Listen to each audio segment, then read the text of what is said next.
guys, it's Danny. Welcome to another Q&A session. Today I'm going to answer a few more questions that you guys left in the comment section of the series and other videos. There are, again, a lot of questions, so if I don't get to your question right now, hold on, I might get to it next week. I have saved over 30 questions and I kind of want to get through them in 2 episodes, maybe 3 episodes, depends.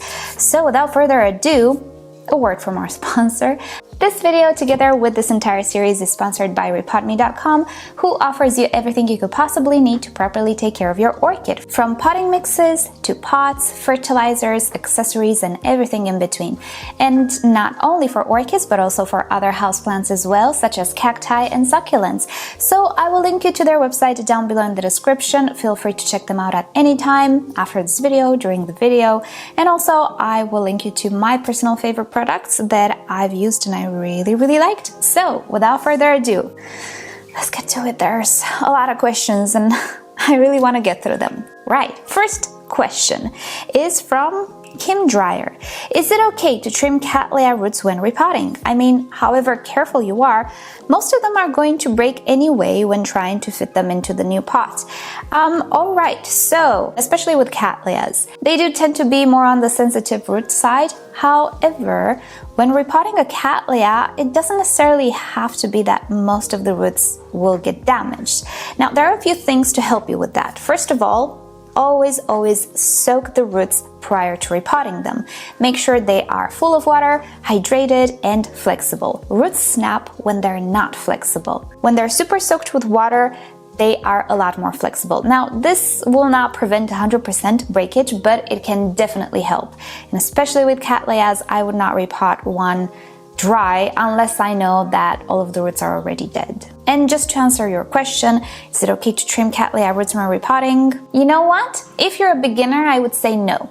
I would say just leave all the roots be, pot your Cattleya, and you know what? Come back to it in a month. Unpot it and see what happened. See what roots made it, what roots didn't. I do that sometimes as well. If you are a very advanced grower and you have a lot of experience, especially with Cattleyas, I'm not going to be telling you what to do because in some instances, yes, I do trim Cattleya roots as well because I know they're just not going to make it. But it's such a very specific instance that sometimes it's even hard to explain unless I show it to you, that, you know, I cannot generalize like that. And especially because there are also beginners watching these videos and I always get questions, why do you say for beginners to do something but you do something else? Start off with leave all the roots be and in 1 month unpot the orchid and see the damage and see what needs to be cut away. Because, you know, sometimes we can be overconfident and cut away roots and say, ah, it's gonna grow back, and they don't. So, you know, it's a very fine line, and I don't know how experienced people that are watching are, so, you know, better safe than sorry. But I get your question, so really it's up to you at this point. Next question from a member. Hey Danny, I have a phal whose roots are actively growing out of the pot and I repotted it already because I thought the medium was making the roots grow away from it. Reading English has left the chat. Is it medium related? Great question. No. And I know why you're asking that. There used to be a rumor back in the day when I was a novice as well, like a decade ago, that roots would start to grow out of the pot if they didn't like the potting mix. That is absolutely a myth. Absolutely. Roots of epiphytic orchids, let's forget about terrestrials because most of the orchids we grow and find in flower shops are epiphytic anyway. So epiphytic orchid roots tend to grow in all directions. And no, they don't go in search for water. When it rains on the tree, it rains everywhere. There's no need to search for water. Don't worry about it. So they grow like that because they need to properly anchor an orchid, which is one of the main functions of roots. So because the roots need to properly anchor that orchid, and especially some orchids can be very heavy, they need to grow in all directions to properly hang on to the tree or the branch if wind winds or if an animal like brushes against the orchid. That is one of the main functions of the roots. Now, if you take those roots from a natural tree setting and you put them in a pot, you will discover they will still grow in all directions possible, including up and down and sideways and also out of the pot. It is absolutely normal for roots to grow out of the pot. Now, you might know that my pots some of them don't have those ventilation slits or holes. Some of them do, some of them don't. If roots find one of those slits, they will go right through it, and that's fine. If they don't find it, they will go out of the pot from the bottom. And if they don't find bottoms either, which I don't suggest, they will go out of the pot through the top. I will give it, this too is a nuanced subject, because sometimes the roots can grow out of the pot but then stop growing because it's very dry, and you'll be like, oh, the roots, or the orchid doesn't have any roots outside the pot, meaning it likes the pot. Maybe not, maybe it's just very dry, right? But they tried to go out. So there are a lot of nuances. Very hard to not make a one-day-long video about it, but just so you know, it's absolutely normal for the roots to grow out of the pot, and it doesn't mean the potting mix is bad. If they're alive and thriving in the potting mix, all is okay. It's just what they do, don't worry. Next question from L. Jones. Is it possible to propagate phals from cutting of flower spikes after flowers fall off? I know you said no to leaves, but recently I saw a video showing cutting spikes, keeping 2 nodes, putting bottom one in water. And we've talked about this before. Flower spikes, yes, they can produce keikis. And even if you cut a flower spike and put it in a bag, you might get a node swelling up. Now, my doubt is that that keiki will reach maturity, because the problem is, until the keiki produces roots, and even so, if the roots do not benefit from constant, sustained watering, the keiki is very dependent on the mother plant. It needs to grow roots, a stem, leaves, and it needs to grow pretty fast. Phalaenopsis keikis grow pretty fast. Now, that little flower spike doesn't really retain many nutrients and moisture. It's not a storing device. On Phalaenopsis, the leaves are storing devices. So if you cut the flower spike, you're cutting away the connection to the mother plant. So the keiki that might form will run out of energy. And if that happens, I have some major doubts that that keiki will be viable and grow. Can there be some sort of freak exception? I guess so. There's exceptions to anything when it comes to orchids, really. Some orchids create pseudobulbs instead of flower spikes on the top of other pseudobulbs. Anomalies happen. Environment helps. Conjunction helps. Maybe you grew that keiki on the mother plant until it became like a 2-leafed little thing, and then you cut the flower spike, and then you put it in a wet bag or something, and it grew roots and it actually survived because the keiki already had a little bit of foliage. There again are so many nuances that it's hard to tell you it's gonna work or not, because it depends on many things. It depends how you treat it. If you just get a flower spike, cut it, and put it in a bag of sphagnum moss, my opinion is that chances are nothing will sprout because it doesn't have enough energy. If you wait for the keiki to grow a little bit, it might work because already it's accumulating some energy, it's photosynthesizing if it has leaves, and so on. You know what I'm saying? And before I go on to another question, one thing that I always have to remind you guys, not everything you see on social media is real. Some people lie. Yes, that is the world we're living in. Next question from Maria de la Cruz. How can you get a lady slipper orchid to rebloom? Well, lady slipper orchids, or Paphiopedilums, I'm pretty sure that's the one you're referring to, don't really have a trick to make them rebloom like Phalaenopsis do. And practically you don't really have to do much of anything other than give them proper care. Now, in the description of all of my videos for the past 4 or 5 years or so, you will find beginner tutorials for the main, let's say, group of orchids we can find available in flower shops, including slipper orchids. So you can find a tutorial down below, and it will give you really good care advice. If you care for the orchid properly, it will bloom. There's no other trick. Just give it proper environment and it will bloom. Mind you though, they grow very slow. So don't be surprised if it's gonna take a couple of years or so, depending how old your Paphiopedilum is. Next question. Hello, I have a Phal venosa with 7 leaves. The leaves are getting bigger, but no new leaves are coming. Do I have to wait until it spikes before it goes back into growth mode to get new leaves, or do I have to wait until the older leaves finally die off to get more? Is there a max amount of leaves phals can get? That's an interesting question.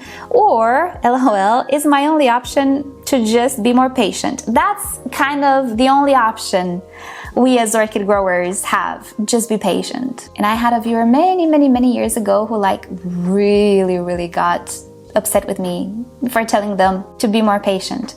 I know Maybe it's not what some of us like to hear, but yeah, orchids teach us patience because they're slow. Right, so it's a good question. Do we have like a set number of leaves on Phalaenopsis? Honestly, I don't know for a fact, but my Phalaenopsis don't really have like a maximum number they can have at one time.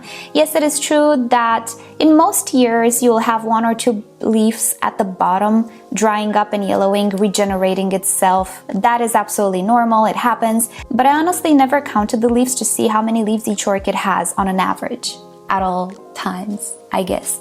I don't think there is a limit, and I don't necessarily think you need to wait for some of the leaves to die off for the orchid to produce more. I think it is related to environment. The Phalaenopsis venosa, I'm having a bit of a brain lag. Is it a summer bloomer? Let's check real fast. It is a summer bloomer. I just have to look at it to know. So my suspicion is that your environment was a little bit too cold. Maybe you had a pretty harsh winter, the past winter. These guys grow in warm conditions, and if you have that type of environment that has a proper chilly winter and it affects the environment in your house, then summer bloomers, yeah, they can just stop growing for a few months. They can even stop blooming.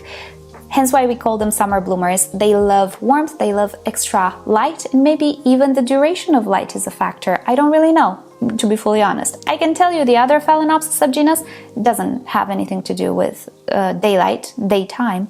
But the summer bloomers, I don't know. So my suspicion is you have to wait a little bit for summer to fully kick in, for temperatures to rise, and for more sunshine to bathe your orchid, and for longer. From your description, your orchid is absolutely fine and healthy. Next question from Heather Curtis. Hi Danny, what about a phal that has lost all of its leaves? Roots look good. Can it regrow? Absolutely it can regrow. I don't remember in which of my videos, maybe the last Orchid Care for Beginners, I was saying that the roots are the most important structure on an orchid, and it's absolutely true. If we have roots, leaves will grow, if the stem is in good condition. I actually had a mini mark many years ago that was completely eradicated by spider mites. All of the leaves fell. I only had a little stump and the roots, and guess what? Tiny little leaves started to grow from the crown because the crown was not affected. It was just the leaves that were heavily damaged, so they yellowed and fell. Now it's gonna take a little while for the orchid to bounce back. It will be set back since the leaves produce food, they photosynthesize, and all of a sudden we now have leaves. Your orchid will probably start off with tiny leaves, and each one will be bigger than the rest. So as long as the root system is okay, just hang on to it. It should be fine. If there is a stem rot situation or a crown rot situation, that's a little bit more difficult. So I don't know why your orchid lost its leaves. So I cannot tell you, yes, it's gonna be fine, because I really don't know. But if it's just a matter of, I don't know, the leaves got burned or mechanical damage, or you just cut them by mistake, I don't know, they will grow back, or actually new leaves will grow. Everything will be okay. But I don't know the situation exactly. Next question from Eves. Hi Danny, I have a Phalaenopsis orchid that has been struggling for the past 2 years. I have repotted it a few times. I tried bark chips, a mix of bark and sphagnum moss at different levels, but every time I have had to go back because the roots were dying. I know the feeling. Hence, the orchid has often been dehydrated and hasn't flowered in a while. I recently decided to put it in water without any type of medium, bad decision. And she has been getting better for now. Do you think some orchids, due to their genetics, maybe are more suited to grow immersed in water? No, absolutely not. There is no genetics in nature that makes an orchid become aquatic. Or is it temporary and I should keep a close eye on it? Absolutely temporary. So what I think is happening here is a mixture of bad genetics, and I'm just going to show you one that I have. There we go. There she is. She's now growing roots, but she's not the most vigorous one. I've had her for a couple of years, but she's just not very vigorous. And it happens sometimes with some individuals, with some hybrids maybe. It is growing roots. It's growing roots at the top. And I kind of always have to make sure that they touch something wet, because being that they're not very vigorous, if they grow in dry substrate, a dry layer, or in the air, they stop growing very fast. So based on my experience, I will guess, and you have to confirm this, that your orchid just has some sensitive roots that simply do not grow so vigorously in dry conditions or in the air. Especially if you said that you put it in water and it got better. It's very temporary. Be very careful with water. I know you see what you see on social media, but if I hold any like authority, I guess, in the field, just trust me, don't put your orchid in water. What is happening now is your orchid is actually getting hydrated because those roots are touching water. The problem with water is that the roots need both oxygen and water to properly absorb. You can get those roots waterlogged, case in which they will have serious issues absorbing water. So you can have an orchid being dehydrated while it has roots in water and it's still dehydrated because the roots are waterlogged. It depends again on many factors. You will see people saying, oh no, that's not true, and you will see people saying, yeah, that's true. It really depends how much oxygen that water has, where you keep it. Do you keep it in the light? Do you keep it in the dark?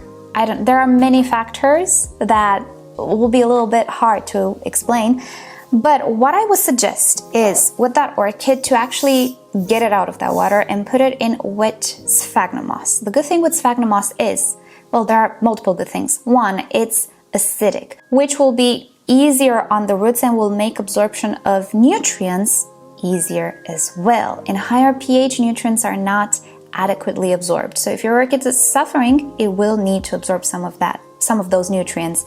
It will help it out.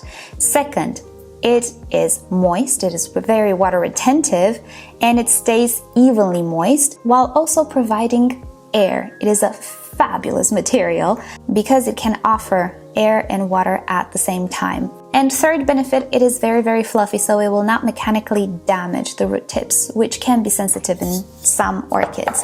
So that's what I would do. It is up to you. You can do whatever you want. Obviously, everybody will have an opinion, but since you asked me, that is my opinion. It's just one of those orchids that is just not vigorous and it needs a little bit more babying. And I would just make sure that the potting mix or the way you water it is a little bit different than others. I would try to keep it a little bit more moist, but airy at the same time, and see how that works out for you. Slowly and surely offer some nutrients as well. Don't use maybe the full dosage on your fertilizer. Look at the label, see what it says, cut that fertilizer in a quarter for now, and just offer a little bit of fertilizer because your orchid is weak. It's probably not growing much, but nutrients always help. Righty, next question from Stephanie. I'm just gonna leave this orchid hang out. I didn't tell you what this one is. June 2021. That's how long I have it, and look how tiny it is. This is Phalaenopsis philippinensis crossed with Fuscata. Never did very well for me. It's growing, it's just not vigorous and the roots are sensitive. Right, so next question from Stephanie. Thank you for all the great videos. I have a few questions, but I'll start with one since it's quite long. Alrighty. I've had this orchid since the beginning of 2023. She came with flowers in the box and looked amazing. Now she looks sad, doesn't want to grow new leaves, and keeps trying to bloom. She's putting out a flower spike for the 5th time since I've had her, but the buds keep blasting and I just want her to focus on leaves. So I cut the flower spikes while they were growing. How can I stop her trying to bloom? Let's answer this question first and then I will continue if you have other questions. Actually, no. I will continue because you're giving me a detail that I already thought about and I kind of browsed, and yeah, I know what the problem is. I'm in the Netherlands and she's in a cabinet with Barinas. They are on 9 to 9. The day temperature is 24 degrees in late March. At night is around 18 C. That's your problem. She is pest-free, and as far as I can see, and the roots are also okay. Right, so the problem is the low temperature. In lower temperatures, these orchids are prompted to produce flower spikes. Even if the day temperature is fine and it's warm, it can even be 30 degrees Celsius. If the nights are cool, your orchid will be prompted to produce flower spikes. Some orchids will be more prone to doing that, others not so much. And I know that we talked about that study which says that orchids should be kept like at a constant like 18 degrees Celsius or whatever all the time, and that's how you initiate flower spikes. My experience is that it doesn't matter how warm it gets in the day, because this room gets warm, it has a south exposure, it gets warm in the day, but in the nighttime, if it goes to 18, 17 degrees Celsius, that's what triggers flower spikes. Your orchid is spike happy. It's kind of trigger happy in this way. And if you want to encourage more vegetative growth, I would try to increase the night times. It's It's a little hard, I know. The Netherlands has a wonderful climate that I absolutely adore because it's not so hot. But if somehow you can keep the night temperatures a little higher, maybe above 22 degrees Celsius, maybe, that would encourage new leaves and just vegetative growth. If not, wait it out. Summer is around the corner and things should be better. But as long as those temperatures at night are so low, I think she will keep trying to produce flower spikes. Just cut those flower spikes, she's gonna stop at some point. When things get warm enough, she will stop. She will run out of spaces. Cut those flower spikes as close to the base as possible and let her figure it out. Next question from Liu Xuan Studio. I'm gonna travel in July for a month, which is the warmest month of the year. What should I do to my dear orchids when I'm away? Is there anything I can do instead of asking other people who know nothing about orchids to come and water them? Do not ask them to water them. I'm using clay pots with a hole at the bottom for all my orchids. Should I repot them to be somewhere else? No, don't repot them. I have a video if you want to see some visuals. I hope you're not on vacation. Oh, July. Okay. So I have some videos that give you some ideas. I'll link you to them down below. Pretty much what you can do is a self-watering pot, but not necessarily next to the pot or like under the pot. You can have a full tray of water and just wicks to your orchids. And since you have terracotta or clay pots, they might actually be better suited for this because they are water absorbent. Depends on what type of medium you have as well. What I do sometimes is I just put them in a tray to sit. I can get away with it because I do have a pretty warm climate, and they can sit like that for 3 weeks and they're okay. Just leave them in quite a bit of water. And I find them in good condition. It's fine. But maybe the wick idea is more suited for you. I understand that you really don't want to get other people to water them because sometimes, you know, they might not be careful and rot them. I hope not. But yeah, I understand what you're saying. Check that video out. Maybe it will give you some ideas. I'll link it to down below. Next question. It will be the last question. If a flower shop Phalaenopsis is blooming at the wrong time of the year and you keep cutting the spikes it sends up, but the orchid keeps trying to grow new spikes, should you just let it bloom? Wow. Well, two questions that are very similar by two different people. Good question, actually. Well, honestly, it depends on you. I mean, you don't necessarily have to train Phalaenopsis. You can let them train themselves. They will start to acclimate to... Oh, sorry, I'm losing my voice. So they will start to get used to your environment and acclimate to your seasons slowly and surely. You can let it bloom if you feel like it. It's absolutely fine.